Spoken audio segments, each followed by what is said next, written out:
Maqaa kan ilmaa kan furqulluu waaqayyo tokkoon amiin. Maatii waaqayyoon kan jaalattan waaqayyoon tolchee kan isin jaalatu. Yeroo darbee viidiyoo kana duraa keessatti sooma jechuun maal akka ta'e wajjin ilaallee turre. Amma immoo soomni yoom jalqabame? Soomni kan inni jalqabame gaafa waaqayyoon Addaamiin Eden Gannatii keessatti uumeen boodatti Addaamiidhaan akkana jedhee ture. Wantoota Eden keessa jiran nyaadhu, ishee kana garuu hin nyaatin jedhee. Isheen sun Ixa Balasii jedhamti jechuudha. Hin nyaatin jechuun isaa waan kanarraa soomii jechuudha. Yoo waan kana nyaatte wanta gadheetti si geessiti jechuudha.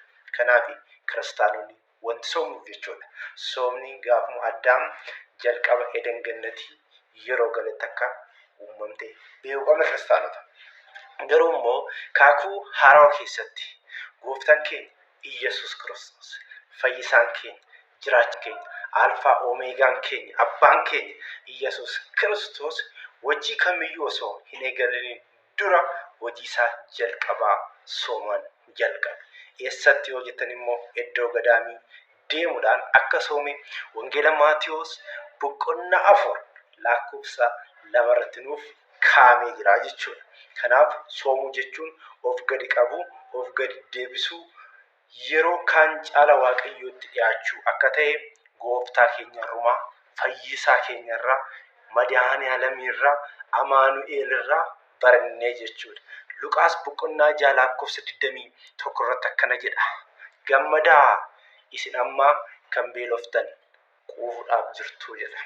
Warri har'a beeloftan boru quufuudhaaf jirtu jechuudhaan gooftaan keenya Iyyasuus Kiristoos nu barsiiseera jechuudha. Maatiyos boqonnaa 6 lakkoofsa 16, Maatiyos boqonnaa 9 lakkoofsa 15, Maarqos boqonnaa 9 lakkoofsa 29, hojii duukaa bu'ootaa boqonnaa 13 lakkoofsa 3, hojii duukaa bu'ootaa boqonnaa 27 lakkoofsa 21 dubbisuu ni dandeessu.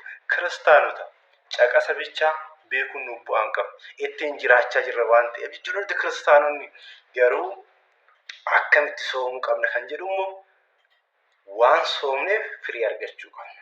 Biqiltuun takka guddattee yoo firiin kenne bu'aan qabdu jechuudha. Kiristaanota yeroo soomnu of gadi qabnee soomuun dirqama keenya jechuudha. Hiyyeeyyan warra harka rakkataa ta'an yaadachuu qabna. Booda immoo viidiyoon isinii wajjadhu subaayee jechuun maal jechuudha kan